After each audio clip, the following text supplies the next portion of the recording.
Hi everyone, hello. My name is Aanchal Arora and I welcome you all to my YouTube channel The Chem Squad।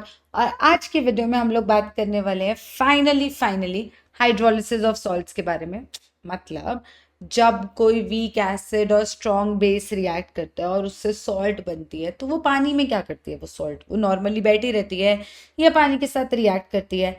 And also अगर कोई strong acid strong base से आने वाली salt हो और अगर कोई वीक बेस स्ट्रॉन्ग एसिड से आने वाली सॉल्ट हो तो पानी में ये लोग करते क्या है उसके बारे में हम आज बात करेंगे। और उससे रिलेटेड इनका पीएच कैसे आता है, पीएच का फॉर्मूला क्या होता है, पर वो डिराइव भी कैसे होता है, एवरीथिंग हम लोग आज बात करने वाले हैं।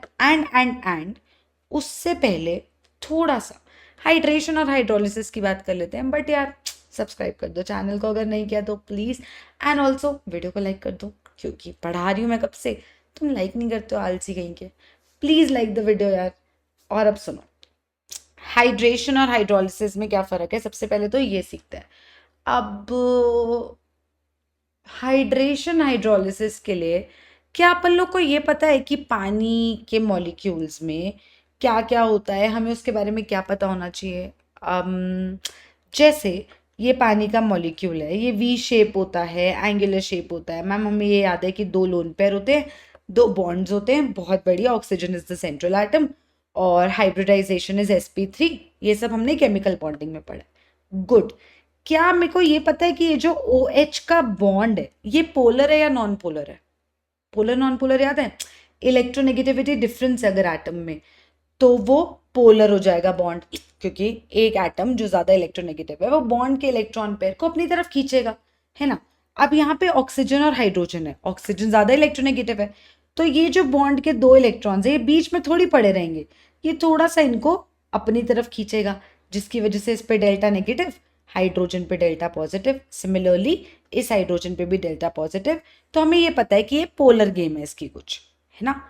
और अगर कोई चीज़ पोलर है, पार्शियल पॉजिटिव पार्शियल नेगेटिव का गेम है, तो वो पॉजिटिवली और नेगेटिवली चार्ज्ड चीज़ों को अपनी तरफ अट्रैक्ट करेगी।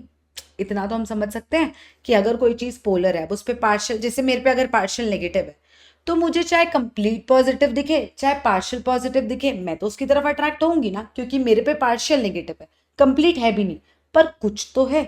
तो मुझे कोई भी पॉजिटिवली चार्ज चीज़ दिखेगी तो मैं उसकी तरफ अट्रैक्ट होंगी, जायज़ सी बात है। तो ये जो पानी का मॉलिक्यूल है, तुम्हें क्या लगता है ये कटायंस की तरफ अट्रैक्ट होगा, अनायंस की तरफ अट्रैक्ट होगा या दोनों की तरफ अट्रैक्ट होगा? तुम्हें क्या लगता है? मुझे लगता है क्योंकि इसमें मुझे पार्शियल पॉजिटिव भी दिख रहा है, क्योंकि इसमें मुझे पार्शियल नेगेटिव भी दिख रहा है, तो ये कटायंस की तरफ भी अट्रैक्ट होगा और ये अनायंस की तरफ भी अट्रैक्ट होगा। सही बात है, बहुत बढ़िया। अब आते हैं हाइड्रोलिसिस क्या है। हाइड्रोलिसिस होता है किसी भी चीज का केमिकल ब्रेकडाउन होना पानी की वजह से। लिसिस जो इसमें वर्ड है वो ब्रेकडाउन को रिप्रेजेंट करता है, मतलब कोई भी चीज पानी में जाके टूट जाए वो हाइड्रोलिसिस होता है। मतलब पानी में इतनी शक्ति है कि वो लोगों के फोर्सेस ऑफ अट्रैक्शन को ओवर पार करके उनको दूर दूर कर देती है। जैसे तुम्हें याद होगा कि NaCl जो होता है उसमें सोडियम आयंस और क्लोराइड आयंस के बीच में कौन से फोर्सेस ऑफ अट्रैक्शन होते हैं? इलेक्ट्रोस्टैटिक फोर्सेस, जो इतने स्ट्रांग होते हैं, मतलब कोवलेंट वोवलेंट से तो बहुत ही ऊपर होते हैं, बहुत स्ट्रांग फोर्सेस। तब भी इस नमक को पानी में डालो तो ये घुलता है और ये टूट जाता है। ये तुड़वा कौन रहा है? इतने तगड़े फोर्सेस को भी ओवरकम करके इनको तुड़वा दिया इसके आयनिक बॉन्ड को। हाँ, पानी में ये ताकत है कि वो चीजों को ब्रेक डाउन करवा देता है, वो चीजों के बॉन्ड्स को ओवर पार करने की शक्ति रखता है। ठीक है। हाइड्रेशन और हाइड्रोलिसिस में क्या फर्क है? अब हाइड्रोलिसिस हमें ये समझ आया कि ठीक है, पानी में जाके चीजों का टूट जाना। चलो जैसे NaCl है वो टूट गया Na+ और Cl- आयंस में, बहुत बढ़िया, ये समझ आ गया क्योंकि वो पानी की शक्ति थी, उसने उसको तोड़ दिया। ठीक है। अब अगर मैं सिर्फ Na+ की बात करूं या सिर्फ Cl- की बात करूं तो क्या ये पानी के साथ रिएक्ट कर सकते हैं या ये पानी बस इनके आसपास घूमेगा? देखो, हाइड्रोलिसिस ऑफ आयंस की अगर मैं बात करूं तो मतलब होता है कि पानी के साथ रिएक्ट कर जाना। और हाइड्रेशन ऑफ आयंस क्या होता है? हाइड्रेशन ऑफ आयंस होता है बस पानी का उसके आसपास आ जाना, बस पानी का उसके आसपास आ जाना। कैसे कैसे कैसे? जैसे अगर एक सोडियम आयन है, उसके ऊपर पॉजिटिव चार्ज है, पानी के मॉलिक्यूल्स में डेल्टा नेगेटिव भी है, डेल्टा पॉजिटिव भी है। कौन सी साइड अट्रैक्ट होगी सोडियम आयन की तरफ? डेल्टा नेगेटिव वाली। और अट्रैक्ट होगी तो घेर लेंगी, और इसी घेरने को हाइड्रेशन कहते हैं। कोई पॉजिटिवली चार्ज चीज है, राइट। और पानी के मॉलिक्यूल्स जो हैं उनमें ऑक्सीजन एटम पे पार्शियल नेगेटिव है, वो पोलर मॉलिक्यूल्स है, तो वो उसके आसपास ना घेरा बना देते हैं। इसीलिए कभी तुमने ये नहीं सोचा कि ठीक है यार, मैंने मान लिया कि पानी में ना बड़ी ताकत है, पानी जो है वो NaCl में Na+ और Cl- के आयनिक बॉन्ड को तुड़वा देता है। ठीक है, तुड़वा दिया, पर मैम एक बात बताओ, सोडियम आयन और क्लोराइड आयन, ये पॉजिटिव ये नेगेटिव है, वापस पास नहीं आने चाहिए? ये तो कुदरत ने कहा है ना कि ये पॉजिटिव नेगेटिव अट्रैक्ट होने ही चाहिए, तो ये वापस पास आ जाने चाहिए। तो ऐसा कैसा हो रहा है कि पानी उनको तोड़ भी रहा है, दूर भी कर रहा है, और फिर पास भी नहीं आने दे रहा? एग्जैक्टली यही लॉजिक है कि हाइड्रेशन जो है ना वो इसको पास नहीं आने देती। अब क्या हुआ, ये सोडियम आयन और क्लोराइड आयन बस टूटे टूटे, अब इनको कायदे से तो पास आना चाहिए वापस, पर पानी के मॉलिक्यूल्स इसको भी घेर लेते हैं, पानी के मॉलिक्यूल्स इसको भी घेर लेते हैं और पास नहीं आने देते। जैसे जैसे जैसे शाहरुख खान बाहर निकला घर से, अब वो घर से बाहर निकला तो लोग उसकी तरफ अट्रैक्ट हुए ना कि भाई शाहरुख खान शाहरुख खान शाहरुख खान, और लोगों ने उसकी आसपास भीड़ जमा कर ली शाहरुख खान के आसपास भीड़ जमा। ये हाइड्रेशन है। पानी के मॉलिक्यूल्स को देखा, भाई आयन आयन आयन, और वो उस आयन को देख के उसकी तरफ अट्रैक्ट हुए और उसकी तरफ घेरा बना लिया। अब सोचो, शाहरुख खान और गौरी खान हाथ पकड़ के बाहर निकले, अब वो हाथ पकड़ के बाहर निकले, भीड़ आ गई, शाहरुख खान शाहरुख खान शाहरुख खान देख के। अब भीड़ आसपास जमा हो गई, और कुछ भीड़ ऐसी इतनी ज्यादा हो गई कि वो उनके बीच में भी आ गई, मतलब शाहरुख और गौरी का हाथ तोड़वा दिया और बीच में आ गई। तोड़वा दिया मतलब तोड़ नहीं दिया, मतलब हाथ छुड़वा दिया और बीच में आ गई। और वो भीड़ अगर बीच में आ गई तो अब शाहरुख को गौरी के पास जाना है, गौरी को शाहरुख के पास जाना है, पर बीच में भीड़ है, तो उनको वो वापस मिलने भी नहीं दे रही। एग्जैक्टली यही काम पानी करता है। पानी में इतनी शक्ति है कि वो उसके आयनिक बॉन्ड उस हाथ पकड़े हुए को छुड़वा देता है। फिर उसमें इतनी भी एक चीज है कि वो हाइड्रेशन अट्रैक्शन की वजह से शाहरुख के आगे इतना बड़ा घेरा है, गौरी के आगे इतना बड़ा घेरा है, वो वापस पास नहीं आ पा रहे। दिस इज हाइड्रेशन, जब फोर्सेस ऑफ अट्रैक्शन की वजह से आयंस को बस घेर लिया जाता है। और हाइड्रोलिसिस क्या हुआ, अगर उन्हीं में से एक कोई है, कोई फिल्म स्टार है, उसके आसपास भीड़ है, और उन्हीं में से किसी एक ने, भीड़ के इंसान ने, वो उस फिल्म स्टार के साथ उसका चक्कर चल गया, मतलब उसी भीड़ में से वो उसके साथ रिएक्ट कर गया। तो पानी का मॉलिक्यूल जब आयन के साथ रिएक्ट कर जाता है तो हम क्या बोलते हैं, तो हम बोलते हैं हाइड्रोलिसिस हो गया। और जब वो आयन को बस घेर के रख रहे हैं तो हम बोलते हैं कि हाइड्रेशन है। और इसी घेरने को आपने कितनी जगह पढ़ा है, आपने इसका आयनिक में जिक्र सुना है, आपने इसको इलेक्ट्रोकेमिस्ट्री में पढ़ा है, याद है? इलेक्ट्रोकेमिस्ट्री में हम क्या पढ़ते हैं कि आयंस की जो मोबिलिटी है वो कंडक्शन को रिप्रेजेंट करती है, मतलब जितना ज्यादा वो तेज तेज दौड़ेंगे आयंस उतना ज्यादा वो इलेक्ट्रिकली कंडक्टिंग होंगे। और अगर हम पानी में डालें lithium sodium potassium rubidium caesium ions को, तो पानी में डालने की वजह से क्या होता है, हाइड्रेशन। हाइड्रेशन होने का मतलब इनके आसपास घेरा बन जाता है, तो इनका इफेक्टिव साइज बड़ा हो जाता है। छोटू से थे, तेज तेज दौड़ते थे, इलेक्ट्रिसिटी बहुत अच्छी कंडक्ट करते थे। अब क्योंकि आसपास पानी आ गया तो इफेक्टिव साइज बड़ा हो गया। अब वो इफेक्टिव साइज घेरे की वजह से, बड़ा होने की वजह से चलना धीरे हो जाएगा। शाहरुख खान अकेले सड़क पे चलता तो आराम से चल लेता, कोई दिक्कत ना होती। इतनी भीड़ आसपास है तो उसकी तुमने देखा स्पीड कितनी कम हो जाती है, वो ऐसे धीरे धीरे धीरे धीरे किसी तरह निकलने की कोशिश करता है, क्योंकि मोबिलिटी डिक्रीज हो जाती है, बिकॉज इफेक्टिव साइज बढ़ने लगता है। गेम समझ आई? और मोबिलिटी डिक्रीज होती है तो इलेक्ट्रिकल कंडक्टिविटी भी डिक्रीज होती है। और फिर वहीं पे तुम्हें ये सब कंपेयर कराया जाता है कि क्योंकि लिथियम आयन का अपना साइज छोटा है तो चार्ज कॉन्सेंट्रेटेड है। अब चार्ज कॉन्सेंट्रेटेड है तो वो ज्यादा वाटर मॉलिक्यूल्स को अपनी तरफ अट्रैक्ट करेगा। और तुमने देखा होगा, बहुत कॉमन क्वेश्चन है, लिथियम आयन और सीजियम आयन इन वाटर ज्यादा अच्छे से इलेक्ट्रिकली कंडक्टिंग कौन है? अब क्योंकि लिथियम आयन छोटू सा है, एकदम छोटू सा, और उस पे चार्ज कॉन्सेंट्रेटेड है, तो वो ज्यादा पानी के मॉलिक्यूल्स को अपनी तरफ अट्रैक्ट करता है। सीजियम आयन का साइज बड़ा है, चार्ज फैला हुआ है, चार्ज पर यूनिट एरिया कम है, तो वो कम वाटर के मॉलिक्यूल्स को अपनी तरफ अट्रैक्ट करता है। तो इफेक्टिवली पानी में लिथियम आयन का साइज बड़ा होता है, जिस वजह से उसकी मोबिलिटी कम होती है, जिस वजह से उसकी इलेक्ट्रिकल कंडक्टिविटी कम होती है सीजियम के रिस्पेक्ट में। Got the point? ये हाइड्रेशन का कॉन्सेप्ट है जो आपको जगह जगह केमिस्ट्री में देखने को मिलेगा, तो बात समझनी बहुत जरूरी है। ठीक, कोई दिक्कत तकलीफ दुख परेशानी हो, please please please comment section में बताइएगा, उसको सॉर्ट कर लेंगे। ठीक है, आगे बात करते हैं। तो अब हमें हाइड्रेशन हाइड्रोलिसिस में फर्क समझ आ गया।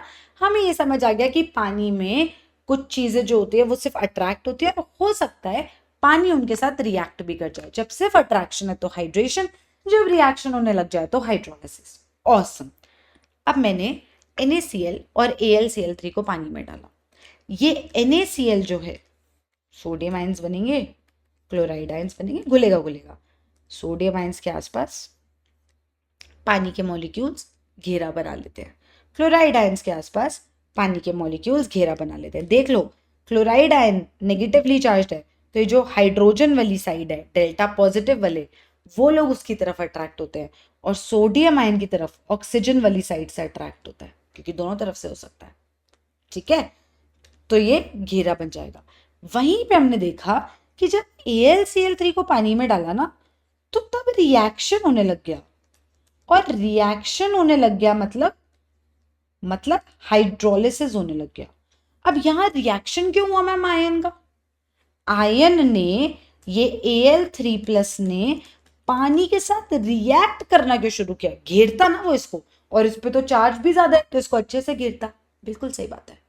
एल्यूमिनियम आयन पानी में पड़ी है, पानी के मॉलिक्यूल्स आसपास घेरा बनाया, तो जब पानी के मॉलिक्यूल्स ऑक्सीजन वाली साइड से बनाएंगे, जब घेरा बनाया, तो ये वाले फोर्सेस ऑफ अट्रैक्शन, ये वाले ओवर पार करने लग गए इन फोर्सेस ऑफ अट्रैक्शन को। OH के बॉन्ड से ज्यादा स्ट्रॉन्गर अट्रैक्शन OAl के बॉन्ड में था, तो उसने बोला भाई ये बढ़िया है, तो AlOH whole thrice plus H+ निकलने लगे, और ये H+Cl- के आसपास दिख ही रहते हैं अपन को, तो HCl बन गया। तो कुछ चीजें पानी में रिएक्ट करती है, कुछ नहीं करती। तो कैसे पता चलेगा यार मैम, इतना बड़ा आयनिक है, मुझे कैसे पता चलेगा कि कौन सी आयन को पानी से रिएक्ट करना है, कौन सी को नहीं करना? ये भी सही बात है। तो सुनो सुनो सुनो, आराम से पूरा चैप्टर हो जाएगा। देखो, कोई भी चीज वीक से आएगी ना, अगर वीक एसिड से आए, वीक बेस से आए, जैसे वीक एसिड से आने वाली आयन कौन सी है? एसिटेट आयन, जैसे एसिटिक एसिड है, तो एसिटेट आयन। वीक से आने वाली आयन जो है वो पानी से रिएक्ट करती है, क्योंकि वो अकेले खुश नहीं है। देखो यार, जो लोग स्ट्रॉन्ग से आए, कोई भी एसिड स्ट्रॉन्ग एसिड क्यों था? क्योंकि H+ देने के बाद वो जो कॉन्जुगेट बेस बना, वो जो क्लोराइड आयन HCl के केस में बनी, वो कह रहा मैं ठीक हूं, मेरे को वापस रिएक्शन को बैकवर्ड ले जाने की इतनी जरूरत नहीं है, मेरा सही चल रहा अकेले भी, कोई दिक्कत नहीं है, राइट? वापस नहीं जाते। अब यही एसिटिक एसिड की अगर मैं बात करूं, वो कहेगा यार मेरे को अकेले उतना स्टेबिलिटी है ही नहीं जितनी क्लोराइड आयन को है, मैं वीकर हूं, तो वो वापस ले जाता है। हाँ, अब यही अगर मैंने पानी में छोड़ दिया, तो ये कहेगा तुम्हें समझ नहीं आ रहा है क्या, मैं अकेले खुश नहीं हूं, मेरे को स्टेबिलिटी नहीं है उतनी जितनी क्लोराइड को है, तुम एक स्ट्रॉन्ग को एक वीक से कंपेयर करते हो, कोई बात है ये? है ना? और ये पानी के मॉलिक्यूल्स को क्या बोलेगा कि यार देख, तूने H+ और OH- में टूटना है, तेरा H+ तो मैं लूंगा। तो जो वीक से आने वाली चीजें हैं, क्योंकि वो खुद में खुश है ही नहीं, वो खुद में स्टेबल है ही नहीं, तो उनको ये मौका चाहिए कि हम कैसे खुद को स्टेबल करें वापस से अपने कॉरेस्पॉन्डिंग आयंस लेके। जैसे अगर वीक एसिड का है तो वो H+ लेने के लालच में रहेगा, और अगर वीक बेस से आने वाला आयन है तो वो OH- लेने के लालच में रहेगा। तो वीक से आने वाले लोग जो है ना, वो पानी के साथ पक्का रिएक्ट करेंगे, वो पक्का हाइड्रोलिसिस अंडरगो करेंगे, वो सिर्फ अट्रैक्शन से उनकी स्टेबिलिटी का काम नहीं बनेगा। समझ आई बात? तो चलो अब देखते हैं। अगर मैं सोडियम एसिटेट की बात करूं, It is the salt of a weak acid and a strong base. Sodium acetate ion salt है, पानी में टूटेगा, acetate ion plus sodium ion बनाएगा, बहुत बढ़िया। एसिटेट आयन कितना बनेगा यार, अगर ये सी कॉन्सेंट्रेशन है तो ये भी सी, ये भी सी। अब इन दोनों आयन्स को ध्यान से देखो, इसमें जो एसिटेट आयन है मेरे बच्चों, ये वीक एसिड से आया हुआ है, और जो सोडियम आयन है वो स्ट्रॉन्ग बेस से आया हुआ है। ये NaOH से आता है, ये एसिटिक एसिड से आता है। तो स्ट्रॉन्ग वाला जो है वो कहेगा मैं पानी की हाइड्रेशन से खुश हूं, मेरे को नहीं करना पानी से रिएक्ट। पर जो वीक से आया हुआ है वो कहेगा यार मेरे को तो स्टेबिलिटी नहीं नसीब हो रही है, तो वो पानी के साथ रिएक्ट करने लगेगा। वो पानी को बोलेगा देख तो टूटता है ना H+OH- में, तो टूट जा मेरे लिए। तो वो बनाएगा CH3COOH प्लस OH-। एक सेकेंड, क्या तुमने बचपन में रटा हुआ है कि a salt of a weak acid and a strong base is basic in nature? रटा है कि कोई भी सॉल्ट जो है, जो एक वीक एसिड और स्ट्रॉन्ग बेस से आती है, उसका सोल्यूशन बेसिक होता है और pH ग्रेटर देन 7 होता है रूम टेम्परेचर पे। याद किए हुए ये चीज? ऐसा क्यों होता है? क्योंकि साक्षात OH- प्रोड्यूस हो रहे हैं रिएक्शन में। क्योंकि ये जो अनायन है, ये जो अनायन पार्ट है, इसकी हाइड्रोलिसिस हो रही है, और इसकी हाइड्रोलिसिस के रिजल्ट से साक्षात OH- आयन प्रोड्यूस होते हुए दिख रहे हैं, तो pH greater than 7। Therefore, a salt of a weak acid and a strong base is basic in nature. Perfect. We get the point. होता है ऐसा। क्यों होता है? क्योंकि वो पानी के साथ रिएक्ट करता है।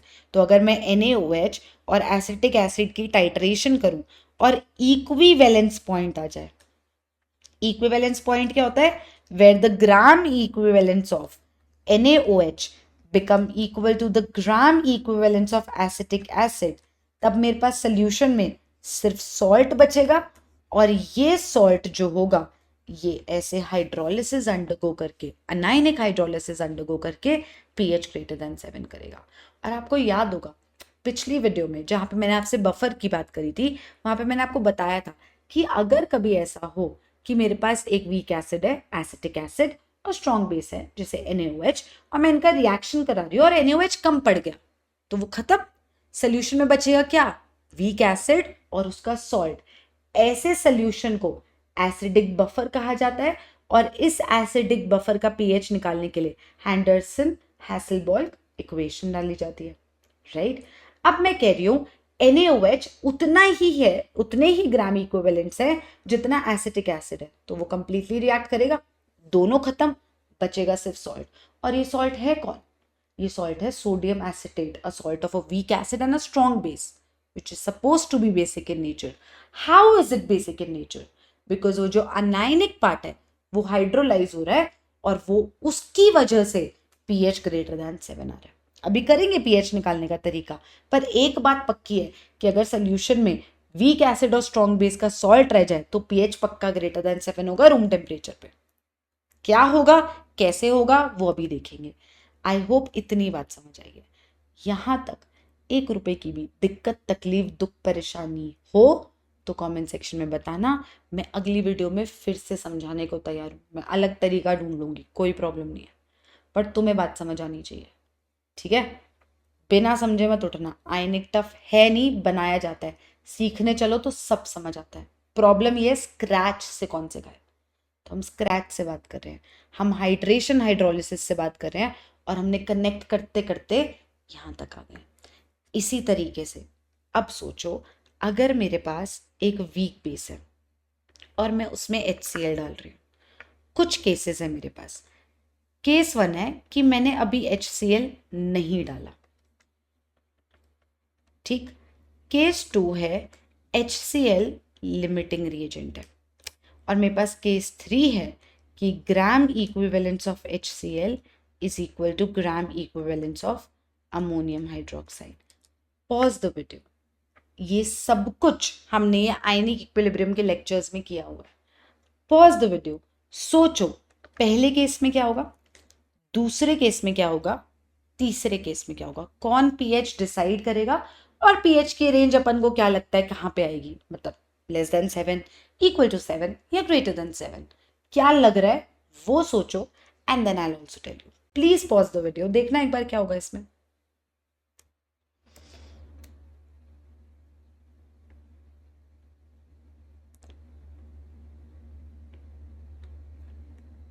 हाँ जी, पहले केस में HCl डाला ही नहीं, तो सिर्फ अमोनियम हाइड्रोक्साइड है और एक वीक बेस है, तो पीएच यही डिसाइड करेगा, तो पीएच ग्रेटर देन 7 आएगा।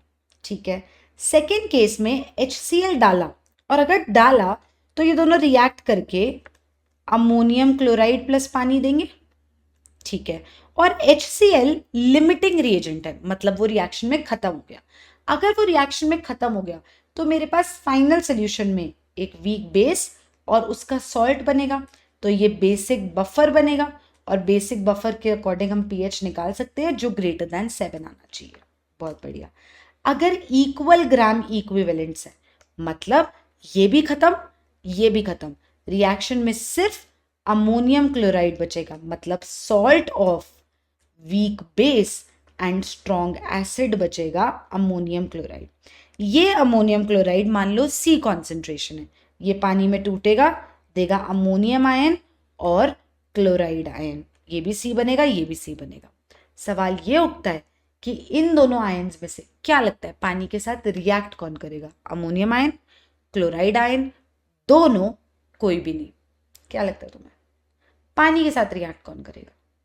अब क्लोराइड आयन अपना आया स्ट्रॉन्ग से, हो गया भाई यार मेरा सही चल रहा अकेले, मैं पानी की हाइड्रेशन से खुश हूं, मेरे को रिएक्शन रोक्शन नहीं चाहिए। पर अमोनियम आयन कहेगा यार मैं वीक से आया हूं, मेरे को नहीं मिलती स्टेबिलिटी, मेरे को अपना OH- वापस चाहिए। तो ये अमोनियम आयन पानी के साथ रिएक्ट करता है, हाइड्रोलाइज करता है और बनाता है अमोनियम हाइड्रोक्साइड। इसको OH- और H+ में तोड़ो ना, तो ये अपना ये बना लेगा +H+। कटायन की हाइड्रोलिसिस है, इसलिए कटायनिक हाइड्रोलिसिस बोल लो इसको। और एक सेकेंड क्या पढ़ा है हमने? A salt of a weak base and a strong acid is कौन in nature? Acidic in nature. क्यों? साक्षात H+ प्रोड्यूस हो रहा है, एसिडिक पीएच तो होएगा ही होएगा। तो इस वाले केस में pH लेस देन 7 चलेगा, एसिडिक pH आएगा, because a salt of a weak acid and a strong, weak base and a strong acid is acidic in nature. And why is that? Because of cationic hydrolysis. इतनी कथा समझ आनी चाहिए, ये शुरुआत थी। अब हम pH कैलकुलेट करना शुरू करेंगे, अनायनिक हाइड्रोलिसिस में भी, कटायनिक हाइड्रोलिसिस में भी, बट उससे पहले कॉन्सेप्ट समझ आना चाहिए कि चल क्या रहा है। ठीक, चले आगे, still with me, let's go. Anionic hydrolysis की बात करते हैं। अनायन है, सॉल्ट से आई है, C कॉन्सेंट्रेशन कुछ है, पानी में डाला, ये बनेगा। शुरू करते हैं, ये कुछ टूटेगा, ये कुछ टूटेगा, तभी तो ये लोग बनेंगे। आपको याद है जब हम अल्फा की टर्म्स में बात कर रहे थे तो हमने C1 - अल्फा किया था, where alpha was the degree of dissociation which was equal to amount dissociated upon initial amount, याद होगा, amount dissociated upon initial amount. यहां पे एग्जैक्ट वैसा ही है, पर मैम आपने कुछ H लिखा है, कोई बात नहीं, एग्जैक्ट वही चीज है। C- अल्फा की जगह C- टूटा है, where H is degree of hydrolysis. कुछ अलग चीज है क्या?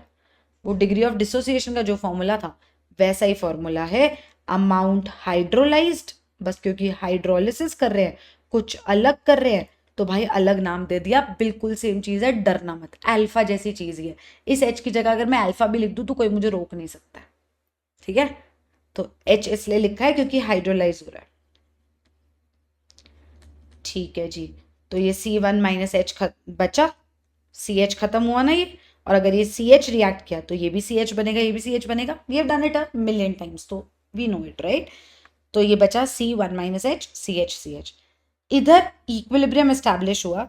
इक्विलिब्रियम कांस्टेंट को बोला जाता है हाइड्रोलिसिस कांस्टेंट।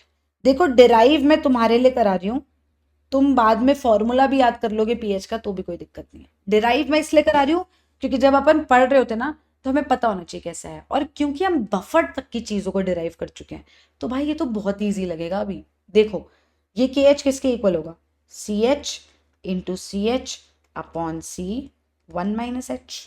ठीक है, C H square upon 1 - h is equal to K H. यहाँ पे 1 की रिस्पेक्ट में डिग्री ऑफ हाइड्रोलिसिस को बहुत कम मान लेंगे, जैसे अल्फा को माना था हिट एंड ट्रायल वाला चीज।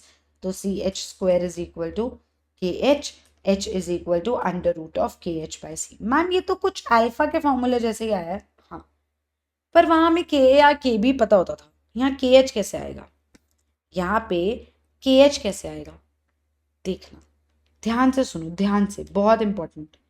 ये जो अपने पास ये चीज है, क्या लगता है किन दो रिएक्शंस को ऐड करके ये बना है, किन दो रिएक्शंस को ऐड करके ये रिएक्शन बना है। मैम एक तो ये H2O और OH माइनस दिख रहा है, तो एक रिएक्शन तो H2O gives H plus plus OH minus है, ठीक है। दूसरा रिएक्शन एसिटेट आयन है और इस तरफ है एसिटिक एसिड, तो ma'am acetate ion plus H plus gives acetic acid. ये दो रिएक्शंस है, देखो खुद से ऐड करो इनको, ऐड करोगे तो ये कैंसिल हो जाएगा, क्या बचेगा, एसिटेट आयन प्लस पानी gives acetic acid plus OH minus, ये बन जाएगा।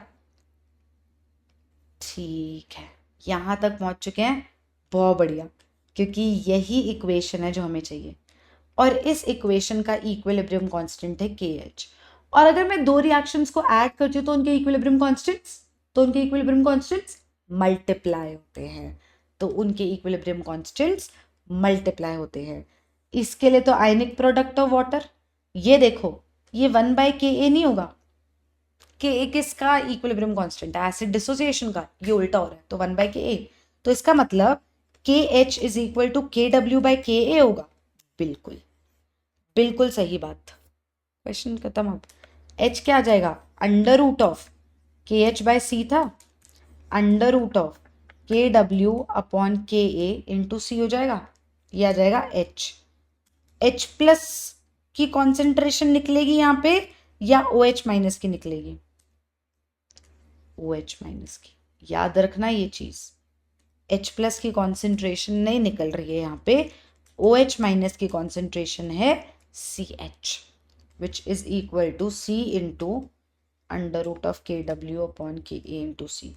ये C अंदर ले जाओ तो C स्क्वायर हो जाएगा, C स्क्वायर का रूट है C, ठीक है। OH माइनस की concentration is equal to under root of KW into C square upon Ka into C under root of KWC/Ka, क्या जाएगा OH माइनस की कॉन्सेंट्रेशन, या मैं इसको लिख सकती हूँ KW into C upon Ka की पावर हाफ। ये तो अब तुम खुद भी सॉल्व कर सकते हो। POH कितना आएगा, minus log of OH minus log of ये पूरी चीज which is minus half log A into B/C, क्या हो जाएगा log A plus log B minus log C, तो ये क्या आ जाएगा log KW plus log C plus minus log Ka। Minus अंदर ले जाऊं क्या, इतना तक पहुंच गए होगे, ये माइनस अंदर लेके जा रही हूं मैं, तो ये माइनस हो जाएगा, ये भी माइनस हो जाएगा और ये प्लस हो जाएगा, हो जाएगा, हो जाएगा जी। माइनस लॉग ऑफ KW क्या होता है, POH is equal to half of minus log of KW कितना होगा, PKW minus log C minus of minus log Ka लिख दूं, प्लस लॉग Ka था ना, क्योंकि इसको मैं PK लिखूंगी, half of PKW minus log C plus sorry minus PKA। Ma'am पर मैंने तो ये फॉर्मूला रटा ही नहीं, मेरे को तो दूसरा फॉर्मूला आता है। एग्जैक्टली क्योंकि तुम्हें पीएच आता है। क्या निकला ये? पीओएच। पीएच क्या होगा? पी के डब्ल्यू माइनस पीओएच। तो ये हो जाएगा पी के W minus half of P के W minus log c minus P के ए। सॉल्व करोगे तो आएगा हाफ ऑफ पी के डब्ल्यू प्लस पी के ए प्लस लॉग सी। ये आ जाएगा पीएच का फॉर्मूला। तुम ये याद भी कर सकते हो, I am not against it. तो अगर मेरे पास salt of weak acid and strong base होगा तो उसके पीएच का फॉर्मूला ये है। कैसे आया वो बताना मेरी रिस्पॉन्सिबिलिटी थी, तो मैंने बताया, क्योंकि मैं रटना पटना प्रमोट नहीं करती हूँ। ठीक है। और जब तुम क्वेश्चन सॉल्व करोगे तो इतना फॉर्मूला तक पहुंचने की जरूरत भी नहीं पड़ेगी। यहां से ओ एच माइनस निकालना, पीओएच आ जाएगा, पीएच आ जाएगा। ठीक है जी। अच्छा, अब आते हैं अगले पे। यहाँ तक कोई दिक्कत तकलीफ दुख परेशानी हो तो कमेंट सेक्शन में बिंदास बता सकते हो। नेक्स्ट वाला तुमसे डिराइव कराऊंगी पहले मैं। Salt of weak base and strong acid has to be acidic in nature, right. इसमें होती है cationic hydrolysis. Cationic hydrolysis. even if you have told the formula, super proud of you though, try and derive this cationic hydrolysis। Product क्या होगा? वहां तक पहुंचो, H क्या निकलेगा? Under root of what what, and then कौन सी दो इक्वेशंस को ऐड करके ये आई है, प्रॉपर डिराइव करो कि पीएच का फॉर्मूला क्या डिराइव होगा। याद कर लेना, कोई प्रॉब्लम नहीं है। Take 2 minutes, derive it, confidence बढ़ता है कि मुझे बात समझ आ रही है कि कोई चीज कैसे हो रही है। फॉर्मूला याद करना, good. Derivation gives you the depth कि क्यों, कैसे, ये कैसे हुआ था, ये फॉर्मूला आया कैसे, you will get to know that. और फिर अगर पेपर में कभी प्लस माइनस में फंस भी गए ना फॉर्मूला के, तो भी कोई दिक्कत नहीं है, पहुंच जाओगे सही आंसर तक, क्योंकि ऐसे कर लोगे। Take a minute, pause the video, try it yourself. Of course we will do it together. Try it yourself first.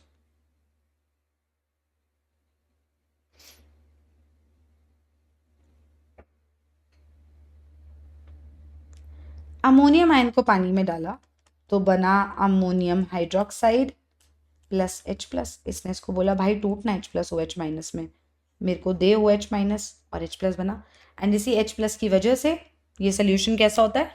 Acidic in nature. बहुत ही बढ़िया। तो अगर इसकी कॉन्सेंट्रेशन मान लो C थी और रिएक्शन चालू हुआ, ये कुछ रिएक्ट किया CH और ये बचा C माइनस CH। अगर ये CH रिएक्ट किया तो ये CH बनेगा, ये CH बनेगा। बहुत बढ़िया। KH which is the hydrolysis constant would be equal to CH into CH upon C 1 minus H। that implies KH is equal to CH square। H की वैल्यू आएगी KH by C। पर मुझे hydrolysis constant ही नहीं पता अभी, तो how do I find it? I think of the 2 reactions जिसकी वजह से ये वाला रिएक्शन बना होगा। तो एक रिएक्शन मुझे लगेगा कि यार अमोनियम आयन हाइड्रोक्साइड आयन के साथ मिलके अमोनियम हाइड्रोक्साइड बना रहा होगा, क्योंकि मेरे को ये और ये पता है, LHS RHS में ये पता है, तो मुझे पता है यहाँ पे OH माइनस ही होना चाहिए। दूसरा रिएक्शन, पानी टूट रहा होगा H प्लस और OH माइनस में। If I add these 2 reactions, ये गया अमोनियम आयन प्लस पानी gives ammonium hydroxide plus H plus. पहुंच गए फाइनल रिएक्शन तक। KH इसका इक्विलिब्रियम कांस्टेंट, इसका क्या होगा? 1 by KB। ऑसम। इसका क्या होगा? KW। तो KH is equal to KW into 1 by KB। 2 reactions add होते हैं तो उनके इक्विलिब्रियम कांस्टेंट्स मल्टीप्लाई होते हैं, तो ये आ गया। तो H की वैल्यू आ गई under root of KW by KB, और यहाँ पे C था ही। H प्लस की कॉन्सेंट्रेशन देखो यहाँ से आ जाएगी, ये था ना H प्लस CH के इक्वल। H प्लस की concentration is equal to C into under root of KW upon KB into C, which is under root of KW C square upon KB into C। यहाँ तक पहुँच गए। तो H plus की concentration कितनी आ जाएगी? KWC bye KB। pH निकाल सकते हैं। pH is equal to minus log of ये पूरी चीज विच इज हाफ, माइनस अब मैं सीधा ही अंदर ले जा रही हूँ, minus log of KW minus log C, minus minus plus हो जाएगा, तो मैं इसको ऐसे लिख देती हूँ, छोड़ो, माइनस लॉग KB। ठीक है जी। तो pH is equal to half of PKW minus PKB minus log C। यही फॉर्मूला रटा है, यही फॉर्मूला आ गया। और pH की वैल्यू क्या आएगी? Less than 7। अब मैं तुम्हें एक याद करने का तरीका बताऊं। ऐसे तो मैं प्रमोट नहीं कर रही, बट क्योंकि मैंने डिराइव करवा दिया इसलिए मैं तुम्हें याद करने का तरीका बता रही हूँ। अगर week acid and strong base की सॉल्ट है ना, जैसे सोडियम एसिटेट, तो यहाँ पे अपन को पता है अनाइनिक हाइड्रोलिसिस होता है। जो पता है पहले वो लिख रही हूँ, अनाइनिक हाइड्रोलिसिस होता है, और इस वजह से pH ग्रेटर देन 7 आता है। It is basic in nature. pH का फॉर्मूला क्या है? अगर pKa वाला है ना तो सब प्लस होगा, pKw plus pKa plus log C। ठीक, वहीं अगर strong acid and weak base की सॉल्ट है, जैसे अमोनियम क्लोराइड, वहां पे होगा कटायनिक हाइड्रोलिसिस, राइट, और वहां pH लेस देन 7। फॉर्मूला, अगर फॉर्मूला में PKB वाला आ रहा है, PKB वाला फॉर्मूला है, तो सब माइनस है, PKW minus PKB minus log C। देखो हाफ PKW दोनों में है, PKa वाला है तो PK और log C ऐड हो रहे हैं, PKB वाला है तो दोनों माइनस हो रहे हैं। ठीक है जी। I have 2 questions for you. The first question is direct.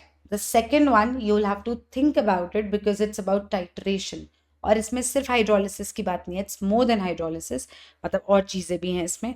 तो पॉज करो वीडियो को, try these two yourself and then we'll do it together. Pause the video, try these to yourself. करो पॉज करो वीडियो को।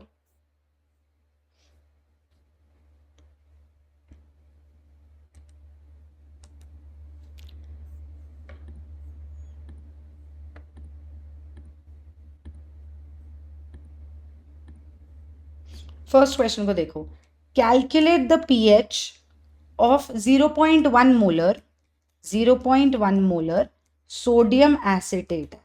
ये 0.1 molar sodium acetate जब पानी में जाएगा तो ये 0.1 मोलर एसिटेट आयन देगा और 0.1 मोलर सोडियम आयन देगा। अब मुझे एक चीज पता है कि ये salt of weak acid and strong base है, तो इसका pH ग्रेटर देन 7 होगा। तो पहले तो अगर वो ऑप्शंस वाला क्वेश्चन है तो मैं pH इज इक्वल टू 7 वाला कोई ऑप्शन हुआ तो काट दूंगी, pH लेस देन 7 वाला कोई ऑप्शन हुआ तो पहले ही काट दो, गलती होने का चांस ही नहीं है, तो उसको पहले ही काट दिया हमें, क्योंकि पता है pH ग्रेटर देन 7 होना चाहिए। अब सॉल्व करो। अब मेरे को ये पता है कि इसकी कॉन्सेंट्रेशन भी है मेरे पास, तो pH हो जाएगा क्या, हाफ ऑफ PKW होता है 14 प्लस PKa वाला है ना, PKa क्या है इसका, PKa क्या दिया है क्या, ओहो नहीं दिया, मुझे KB ऑफ एसिटेट आयन दिया। हमने ये भी किया है कॉन्जुगेट एसिड्स एंड बेसिस में कि अगर KB ऑफ एसिटेट आयन दिया है तो Ka ऑफ एसिटिक एसिड क्या हो जाएगा बेटा जी, KW अपॉन KB। तो यह आ जाएगा, अरे अरे 10 की पावर -9 होना चाहिए, सॉरी, तो यह आ जाएगा 10 की पावर -5, वो 10 की पावर -9 होना चाहिए। ठीक है, वही गलती, बात सीखो। 5 plus log of 0.1, log of 0.1 कितना होता है, 10 की पावर -1 और 0.1 10 की पावर -1 है, तो ये वैल्यू आएगी -1। ठीक है जी, ठीक, तो ये हो जाएगा 14 + 5 19 -1 18, 18/2 कितना होगा 9, और pH ग्रेटर देन 7 आना भी चाहिए था, तो हमारा आंसर आ चुका है। Next question, 0.1 molar 0.1 molar 100 ml ammonium hydroxide is treated with 0.1 molar hydrochloric acid. मतलब मेरे पास अमोनियम हाइड्रोक्साइड है और HCl से रिएक्शन करा रही हूँ, तो मुझे ये पता है कि हाँ ठीक है, अगर ये रिएक्ट करेंगे तो अमोनियम क्लोराइड बनेगा प्लस पानी बनेगा। बहुत बढ़िया। अब ये भी 0.1 मोलर है, ये भी 0.1 मोलर है, ये 100 ml है, इसकी वॉल्यूम अभी नहीं बताई, ये बोला है कि pH निकालो जब 50 ml HCl लिया। तो आपने अगर 50 ml HCl लिया तो इसके बनेंगे 5 milliequivalents, polarity into volume into n factor 1 है ना, इसका भी 1 होता है, इसके बनेंगे 10 मिली इक्विवेलेंट्स। ये है लिमिटिंग रिएजेंट, खत्म होगा, ये 5 बचेगा बिकॉज 5 हैव रिएक्टेड, 5 से 5 रिएक्ट करेगा, 5 बचेगा और ये 5 बनेगा, 1 से 1 बनता, 5 से 5 बनेगा। Concentration milli equivalents upon volume in ml concentration. तो ये कैसा सोल्यूशन बन गया? ये बन गया एक वीक बेस और उसके सॉल्ट का solution which is what, which is basic buffer. और बेसिक बफर का pH निकालना अपन को आता है क्या? pH is equal to pKb plus log of salt by base. Sure? गलत, बहुत गलत। POH है ये, और POH आएगा, pKb कितना है, 10 की पावर -5 kb दिया हुआ है आपको, तो pKb हो जाएगा 5 plus log of 5/150 upon 5/150, log 1 0 होता है, तो POH मेरे पास 5 आएगा। और one of the options, in fact option A would be 5, लेकिन आंसर 5 नहीं है। पूछा क्या है? pH क्या होगा? 14 माइनस POH, आंसर है 9। एक बात जो मैं आपको बार बार समझाती हूँ वो जरूर याद रखना प्लीज, इसमें चांद सितारे पंछी पहाड़ जो बनाना है बना लो, दिस इज वेरी इंपॉर्टेंट, कि अगर आपको क्वेश्चन दिया है और आपको दिख रहा है बेसिक बफर बन रहा है तो pH ग्रेटर देन 7 ही आना चाहिए आपका, pH ग्रेटर देन 7 आना चाहिए। तो आप पहले ही pH लेस देन 7 वाली ऑप्शंस काट दो, क्योंकि आप वो गलती अफोर्ड नहीं कर सकते हो। क्योंकि अगर आपने POH निकाला और जल्दीबाजी में ये निकाला 5 आया, ऑप्शन A 5 दिखेगा, पहले से कटा होगा तो आपको पता होगा कि ओहो ये नहीं pH चाहिए, गलती नहीं होगी, वरना फिर -1 का गेम है। ठीक है, be careful when you do such questions. आपके दिमाग में ये बातें चल जानी चाहिए कि बेसिक बफर है, अरे pH ग्रेटर देन 7 होगा, लेस देन 7 वाली ऑप्शंस काट दो, गलती का चांस ही नहीं, ताकि POH 5 आए, 5 ढूंढो एकदम से लगे नहीं यार ये तो काटा हुआ है, 1 सेकेंड 14 - 5 करना है। ठीक है, next, if 100 ml HCl solution is taken, वो कह रहा है अमोनियम हाइड्रोक्साइड है, HCl के साथ रिएक्ट करेगा तो अमोनियम क्लोराइड और पानी बनेगा। वो कह रहा है अब इसमें कि ये 0.1 मोलर 100 ml था, ये भी 0.1 मोलर 100 ml है, n फैक्टर 1 मिली इक्विवेलेंट्स 10, मिली इक्विवेलेंट्स 10 रिएक्ट कर जाएंगे पूरा, ये बनेगा 10 मिली इक्विवेलेंट्स, कॉन्सेंट्रेशन क्या आ जाएगी 10/200, this is the concentration.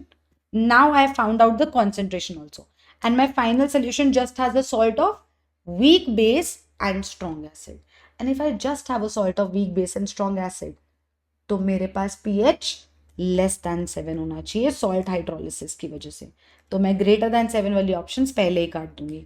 pH की वैल्यू क्या आएगी? Half of pKw minus pKb minus log C। ये अपने पास है, ये अपने पास है, ये अपने पास है, आंसर आ जाएगा और आंसर लेस देन 7 आएगा। ठीक है जी, आई होप आपको ये बात समझ आई है। We are done with ionic equilibrium का पूरा एसिड बेसिस में क्या क्या चीजें होती है। आपको और किसी भी टॉपिक में कुछ स्पेसिफिक वीडियो चाहिए कि मुझे ये टॉपिक नहीं समझ आ रहा या मुझे ये टॉपिक का ये सब टॉपिक नहीं समझ आ रहा, क्या आप मुझे डिटेल में समझा सकते हो? आप कॉमेंट सेक्शन में अगर ये लिख दोगे तो आई प्रॉमिस यू वो वीडियो आपको मिल जाएगी, एंड आई प्रॉमिस दिस।